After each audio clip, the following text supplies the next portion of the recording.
हे सुळे मी धुतलेत आणि हे असे नीट केलेत। हे बघा, हे धुतलेत आणि हे नीट केलेत। आणि ही सुळ्याची असं नीट करताना पुढचं डोक्याचं टोकही घ्यायचं। आणि ह्या सुळ्याची मी आज रसगोळीची आमटी करणार ना। आता मी हे मीठ लावते। मीठ भरपूर लावायचं। मीठ लावून ठेवलं अर्धा एक तास की नंतर धुवायचं आणि मग सुळ्याची रसगोळीची आमटी करायची। मी हे मगाशी जे सुळे नीट केले, मीठ लावून 15 मिनिटं ठेवले, ते हे नीट केलेले सुळे 3-4 पाण्यातनं स्वच्छ धुतले। आम्ही आधी सुळे आणल्यानंतर धुतल्यानंतर नीट करतो, म्हणजे कोणतेही मासे नीट केले की परत धुवून भरपूर मीठ लावून ठेवतो, जवळजवळ अर्धा एक तास। आणि त्याप्रमाणे मी हे सुळे ठेवलेले आहेत, हे धुतलेले आहेत।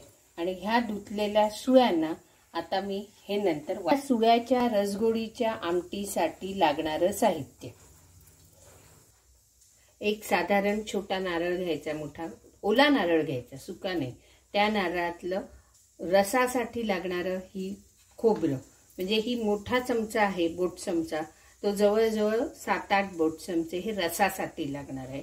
हे बारीक गंधासाठी गोळी गंधासाठी वाटण्यासाठी लागणार हे खोबरं। हे 4.5 चमचे मिरची पूड म्हणजे बेडगी मिरची आणि गुंटूर मिरची, ही थोडीशी हळद पूड, ह्याला 6-1 मिरी, आणि ह्या मोठा चमचा, हा बोट चमचा मोठा भरून धणे, एक मध्यम आकाराचा कांदा, त्या कांद्यातला अर्धा कांदा मी बारीक चिरलेला आहे हा, आणि हा उभा, हे ह्या गोळी बरोबर हा वाटणार आहे। आणि ही चिंच माझी गेल्या वर्षीची आहे, त्यामुळे ती काळी दिसते। आणि ही चिंच मी पाण्यात भिजत घालून ती मुरडून ती वाटपाबरोबर लावणार आहे। आम्ही हे वेगळं वाटप करतो, चिंच, हळद पूड, मिरची पूड, धणे, हे एक गोळी वाटतो आणि नंतर हे तुम्हाला आता मी दाखवते ना। आता हे मी धणे आहेत हे बारीक वाटून घेणार आहेत, हे मिक्सरला लावते। हे बारीक वाटले की मग त्याच्यावर मिरची पूड, हळद पूड आणि चिंच घालणार आहे। हे धण्याची ही पूड केलेली आहे, त्यातच परत ही चिंच भिजत घातलेली आहे, तू पाणी ठेवसच ठेवलं, ही चिंच भिजत घातलेली, ती चिंच, ही मिरची पूड, ही ह्या बोट चमच्याने मी 4.5 चमचे मिरची पूड घेतलेली आहे, आणि ही हळद पूड, ही असं सगळं हे छान मिक्सरला बारीक लावणार। हे वाटलेलं मी सुळ्याला लावणार। माशाला, ह्या सुळ्याला मी मिरची पूड, हळद पूड, चिंच आणि धणे ही जी गोळी केली आहे ही आता अशी लावून घेते। ही सुळ्याला लावली, हे बाजूला ठेवलेत। बघा, हे आता मगाशी मी तुम्हाला सांगितलं रसगोळीच्या आमटीसाठी ही गोळी, ते छोटं खोबरं होतं, म्हणजेच त्याला चून म्हणतो, त्याचं हे बारीक गंधासारखं वाटलेलं, ह्याच्यात उभा कांदा आणि मिरी 5 होत्या त्या, असं करून हे बारीक खोबरं वाटलेलं आहे।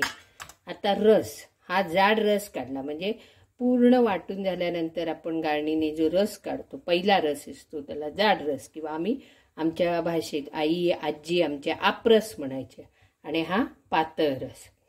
ही आजीची आणि आईची फेमस रसगोळीची आमटी, म्हणजे काही लोक म्हणतात तुम्ही बामण लोकांना कुडाळेकर ही रसगोळीची आमटी करतात, ही रसाची आमटी आता मी करते। गॅसवर टोप ठेवलेला आहे, त्यात हे 4 चमचे तेल घातलेले आहे। माशाच्या आमटीला तेल जास्त उपयोग नाही। हे तेल तापलं, त्यात मी तेल टाकलेलं आहे। आता हा कांदा टाकतो। काही ठराविक आमटीना आम्ही फोडणी देतो, काही आमटीना आम्ही फोडणी देत नाही, आणि कांदाही भरपूर नाही घालायचा, कांदा थोडा। पहिल्यांदा गॅस मोठा, नंतर मंद आचेवर त्या मीडियम ठेवायचा। आता हा कांदा चांगला भाजला, असा चॉकलेटी कलरचा, की हे जे ह्याला मिरची पूड आणि हे जे सगळं चिंच, धणे, हळद असं सगळं माशाला लावलेलं आहे या सुळ्यांना चांगल्यापैकी, आणि मीठही घातलंय ह्याच्यात, ते सगळं हे ह्याच्यात घालायचं। पूर्वी पाट्यावर वाटायचो, आता आपण हे मिक्सरला वाटतो।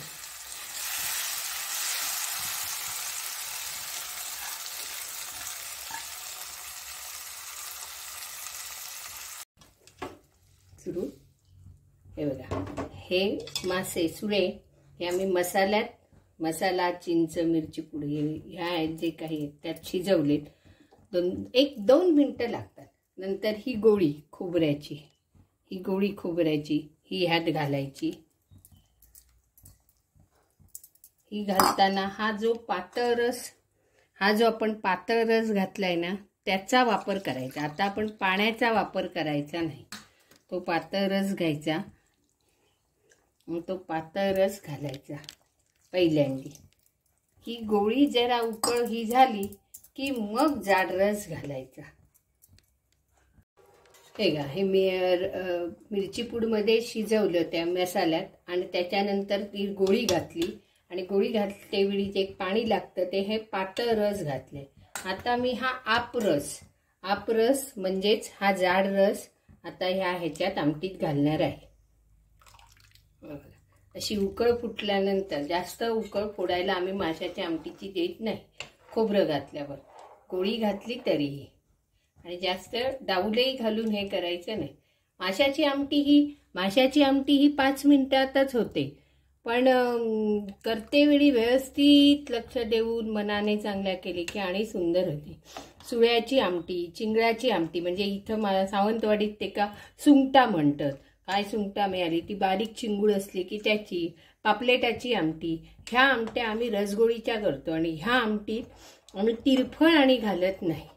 त्यामुळे खोबऱ्यात मिरी घालतो. ही बघा कशी सुंदर दिसते बघा. ह्याच्यात जर असा हा पातळ रस परत घालणार आहे. स्वच्छ हे करून घेऊन थोडासा कारण जाड रस घातलेला आहे. हे बघा ही आमटी जरा लाल लाल दिसणार नाही तुम्हाला. ही पिवळसर अशी दिसणार. एकदम पातळही होत नाही. थोडी मिक्स व्हायला वेळ लागतो आणि साईडने बुडबुडे आले की ही आमटी काढायची असते. बुडबुडे फुटायला द्यायचे नसतात. हे बघा आवडली. हा सुंदर वास येतोय. तुम्हाला आवडली लाईक करा, शेअर करा आणि कॉमेंट्स करायला माझ्या चॅनेलला लक्ष्मी चॅनेलला विसरू नका. धन्यवाद.